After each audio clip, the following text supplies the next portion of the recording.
Fala galera, tudo beleza? Meu nome é André, eu sou fã de luta livre há mais de 30 anos e estamos aqui com mais uma edição do Notícias da Luta Livre para poder atualizar você de tudo o que está acontecendo no mundo da luta livre. Então, sem mais delongas, vamos começar com o nosso vídeo falando sobre as últimas notícias que estão rolando aí nas páginas da internet. Já vamos começar falando sobre o retorno da Liv Morgan, né? A Liv Morgan, que ela está afastada da WWE, ela está filmando um filme no Japão chamado Bad Lieutenant Tokyo, e ela estará terminando as filmagens desse filme no dia 16 de maio. Isso significa que ela vai estar disponível para retornar para a WWE no dia 19 no Monday Night Raw em Greenville, na Carolina do Sul. Então, daqui a exatamente uma semana, ela provavelmente já estará de volta à WWE e estará retomando as suas funções como campeã de duplas.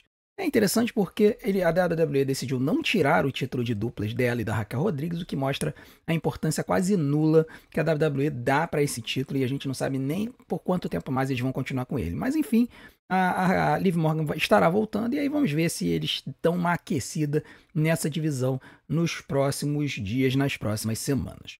Nós também tivemos uma informação interessante na semana passada sobre a Evolve, porque para quem não conhece, a Evolve é como se fosse uma brand de entrada na WWE. Antigamente era a NXT, era o local onde os lutadores treinavam e praticavam para poder ir para o main roster.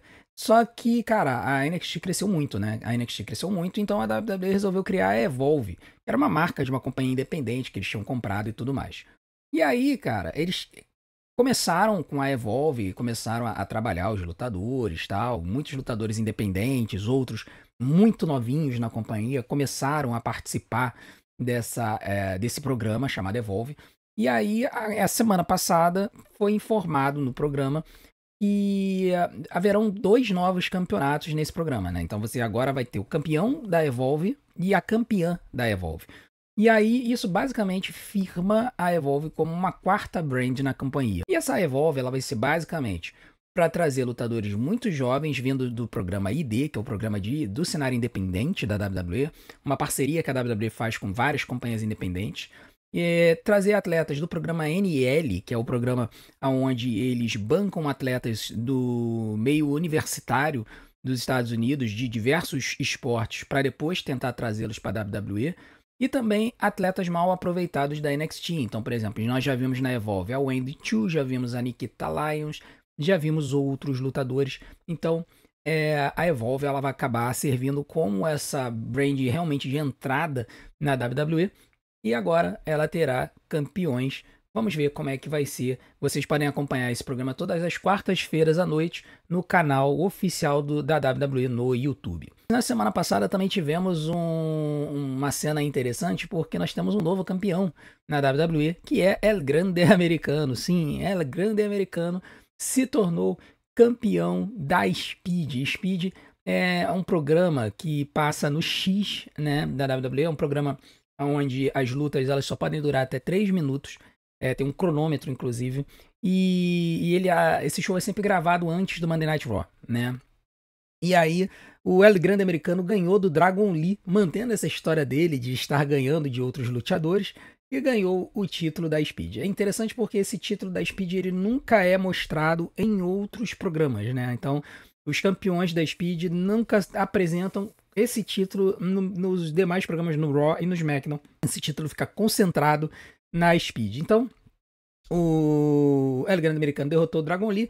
Nossos parabéns a ele, a lenda, o mito El Grande Americano, que não é o Chad Gable. Nós também tivemos já algumas notícias de lutadores que saíram da companhia, que foram demitidos e que já estão sendo aproveitados em outras companhias. E uma delas é a Indi Hartwell, né? A Indi Hartwell, que foi mandada embora da WWE, acho que por volta de fevereiro, e estreou na TNA agora, já tem umas 2 semanas.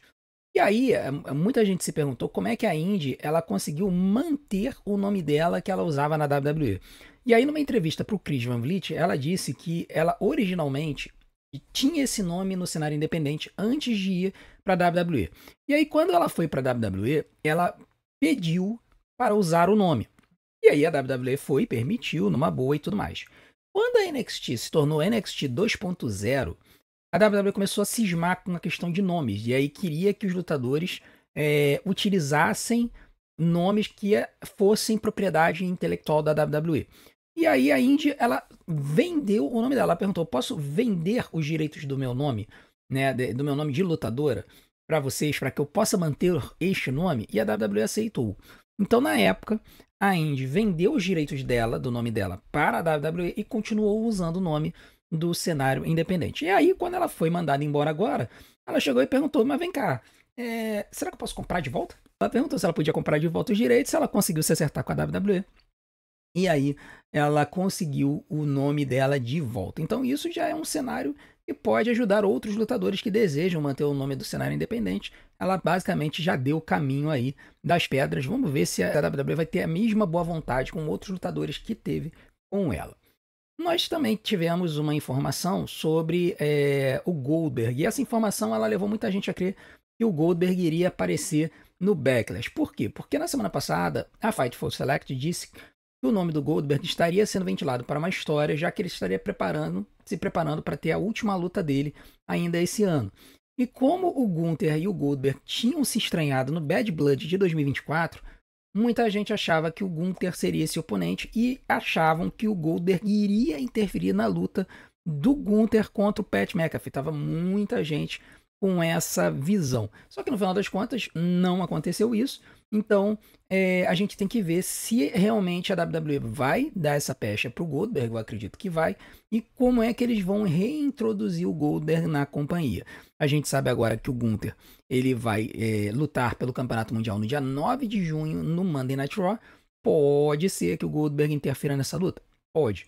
Mas vamos ver se ele mais para frente acaba se engalfinhando com o Gunther. Eu acredito que um cenário de uma luta final do Goldberg, o momento ideal para ter essa luta seria no SummerSlam, se for para ser esse ano, ou se não, no WrestleMania do ano que vem. São os dois shows mais indicados para uma luta de aposentadoria do Goldberg. Uma outra luta que foi confirmada na semana passada, foi confirmada no Backlash, foi a luta de Jey Uso e Logan Paul. Né? A gente sabe que o Logan Paul estava atacando o Jey Uso aí durante vários dias, e aí o Jey Uso e o Logan Paul, essa luta foi marcada no Backlash para acontecer no Saturday Night's Main Event. Esse show ele vai ser exibido na NBC nos Estados Unidos no próximo sábado, dia 24. E aí uma coisa que é importante a gente dizer aqui é que esse show não tem direito de transmissão da Netflix no Brasil. Tá? E aí como é que a WWE ela oferece esse show para nós? Se você entrar no perfil da WWE Brasil, quando chegar no sábado, no dia 24, eles vão divulgar 2 links secretos, 2 links não listados, para que você possa assistir o show. Um deles com a transmissão em inglês e um deles com a transmissão em português. Pelo menos foi assim em um Saturday Night Main Event passado. Não sei se eles vão manter a transmissão em português para este evento. Mas o fato é que eles fazem a distribuição no YouTube. Então fiquem ligados para verem no perfil da WWE Brasil, tanto no Facebook quanto no Instagram, para ver quando que esse link será disponibilizado para que vocês possam acompanhar. Nós também tivemos uma situação interessante no último Friday Night SmackDown, que foi um incidente com um fã que resolveu jogar uma garrafinha de alumínio de cerveja dentro do ringue na hora em que o John Cena ia fazer a sua promo, isso no final do show, né? E aí pegaram um perfil chamado NGS Creations, pegou a imagem do fã jogando a garrafinha, ele estava do outro lado da arena. E aí ele mostrou o momento que o fã jogou a garrafa, mostrou a cara do indivíduo, né, do infeliz, e mostrou a segurança imediatamente chegando junto dele e expulsando ele da arena. Então, assim, esse cara aí, meu amigo, nunca mais bota os pés numa arena da WWE. Porque eu não sei se você sabe, a WWE ela tem uma lista das pessoas que se comportaram mal durante os shows e ela impede você de comprar ingressos depois. Então, toma muito cuidado com o que você faz numa arena da WWE, porque você pode ser banido para sempre do estádio. Por favor, não jogue nada no ringue. Os lutadores não merecem esse tipo de comportamento. Agora vamos ter algumas informaçõezinhas sobre alguns shows que irão acontecer daqui a alguns meses. A primeira informação que a gente tem é sobre o Crown Jewel, né? O Crown Jewel que surpreendeu a gente porque a WWE divulgou que esse evento irá acontecer em Perth, na Austrália, né? Não vai acontecer na Arábia Saudita. E aí muita gente se perguntou se a WWE ia manter a disputa por esses cinturões que eles disputaram no ano passado. Os dois campeões, né, das duas brands lutaram para disputar esse título de campeão Crown Jewel. E as informações que estão surgindo é de que a WWE sim irá manter essas lutas. Se eles vão fazer o Cody e a Liv, que ganharam no ano passado, defender os cinturões, ou se eles vão gerar novos campeões, isso a gente ainda tem que descobrir. Mas as lutas por esses cinturões irá acontecer. O Cody venceu o Gunther e a Liv Morgan venceu a Nia Jax em 2024. Vamos ver como é que vai ser lidada com essa situação, como é que a WWE vai lidar com essa situação. Nós também tivemos a informação de que o show do dia 28 de junho, em Riyadh, na Arábia Saudita, não será o rei e a rainha do ringue, o King and Queen of the Ring, como no ano passado. Será o Night of Champions. O Night of Champions é um especial que a WWE já não utilizava há algum tempo, onde todas as lutas que acontecem nesse especial são lutas por campeonatos. Tá? Então, hoje em dia, a WWE tem tanto campeonato que ela pode encher um especial inteiro e botar 10 lutas pelo título se eles quiserem. E assim, já me perguntaram, inclusive no chat, quando eles anunciaram isso. O John Cena vai aparecer nesse especial? Pois é, eu acho muito provável, porque a Arábia Saudita tem um acordo com a WWE muito produtivo financeiramente, né? E certamente os sheiks lá da Arábia Saudita vão pagar uma fortuna para ter o direito de ter uma das datas finais da jornada do John Cena. Então eu acredito que sim, o Cena vai lá para a Arábia Saudita e vai lutar lá. Vamos ver contra quem ele irá lutar. A gente também tem informação da última luta do John Cena, né? O especial de dezembro vai ser a última luta do John Cena. E a WWE disse que ela irá acontecer em Boston, né? No TD Garden. O que faz todo sentido, afinal de contas, o Cena é de West Newbury, uma cidade que fica a cerca de 80 quilômetros de Boston. Então, ele estaria praticamente na casa dele e ali será a última data da jornada, da carreira do John Cena na WWE. Vai ser muito interessante ver como é que vai ser esse show. Vai ser uma nostalgia total e olha, eu vou te falar, tendo na casa do Cena, com a plateia dele, com o público dele no último dia, cara, quem ganhar dele, se ele ainda chegar lá como campeão, quem ganhar dele vai tomar uma vaia daquelas assim, ó, antológicas. Vai ser uma coisa de doido. Agora vamos ter algumas rapidinhas do Backlash, né? Nós tivemos algumas situações no Backlash e eu até imaginava que já teriam sido referenciadas, mas não foram. Mas uma coisa que foi notada no Backlash é que durante a saída do Cena da arena, o Cena ficou meio emotivo quando o público começou a gritar "Thank you, Cena", obrigado, Cena. E as câmeras já tinham parado de filmar, ele claramente estava segurando as lágrimas na hora que ele estava saindo. E assim, é impressionante como que esse heel turn do Cena tá começando a ir pro vinagre.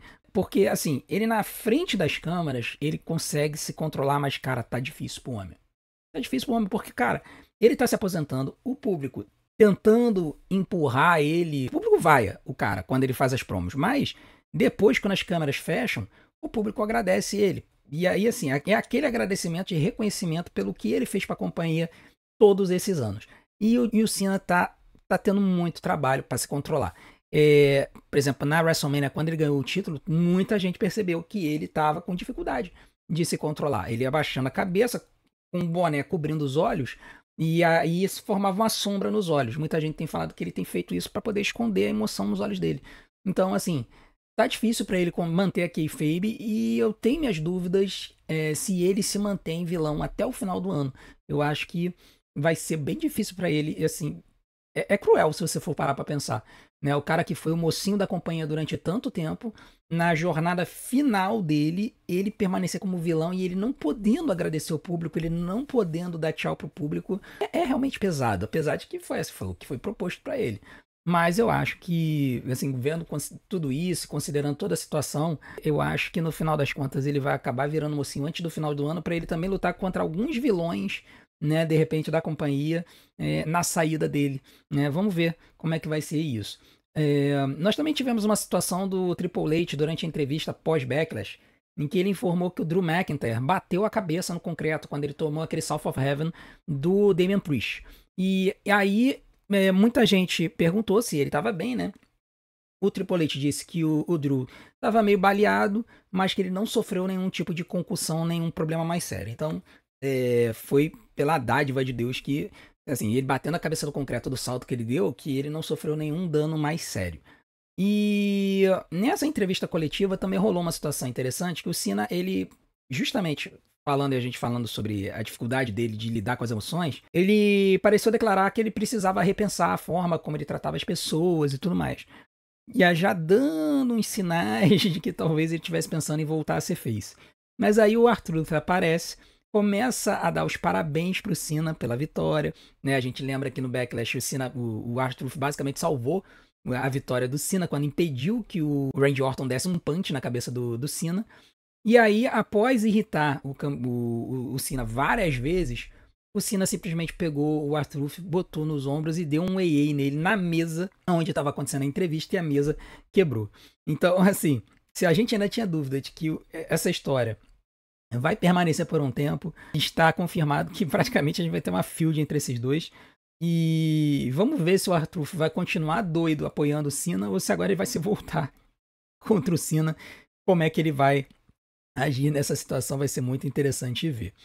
E por fim, a notícia triste da semana passada, né? Na verdade, foi uma situação que aconteceu na segunda-feira, se eu bem me lembro. Ou não, foi no domingo, foi durante o Backlash, né? Foi a notícia do falecimento do Sabu, né? O Sabu, que foi uma lenda da ICW. Ele morreu aos 60 anos de idade. A notícia ela foi divulgada pela PW Insider no domingo, antes do Backlash. E, assim, as pessoas estão começando a especular sobre como que o Sabu faleceu, né? No domingo a gente ainda não tinha notícias. As notícias que a gente tem agora, durante a semana, é que o Sabu ele teria ingerido um medicamento que é relaxante muscular, né? E aí muita gente se perguntou se a GCW, que foi a companhia onde ele lutou, né? Ele fez a luta de aposentadoria dele contra o Joey Janela, numa luta de arame farpado, no show GCW Spring Break 9. Foi antes da WrestleMania, foi na semana da WrestleMania. E aí, ele teria tomado esse medicamento pra, sei lá, aliviar as dores, né, e coisa do tipo. E muita gente começou a especular de que talvez este medicamento teria causado algum problema que teria levado ao falecimento do Sabu. Percebam que a gente ainda não tem notícias confirmadas de que o medicamento teria causado o falecimento do Sabu. Aí se sabe que ele teria tomado esse medicamento. As pessoas começaram a acusar a GCW de ter aplicado esse medicamento no Sabu. O Joey Janela veio ao público e ele disse que, primeiro, a GCW não aplicou o medicamento. Quem aplicou o medicamento no Sabu teria sido a equipe dele. E segundo, que 85% dos lutadores de luta livre hoje em dia tomam esse medicamento. Tá? Então, muita gente está né, começando a especular que pode ter sido isso, e pode ter levado ao falecimento do Sabu, e não se sabe ainda, não se tem certeza quem realmente aplicou, se o Joey Janela e a GCW estão pulando fora, ou se realmente foi a equipe do Sabu que pediu, o Sabu teria pedido para receber esse medicamento para poder aguentar os impactos da luta. O fato é que o Sabu, né, o Terry Brunk, faleceu. Ele estreou na luta livre em 85, então quer dizer, ele estreou bem cedo, né? Ele foi treinado pelo tio dele, o Ed The Sheik Farhat, daí vem o nome dele, Sheik, né?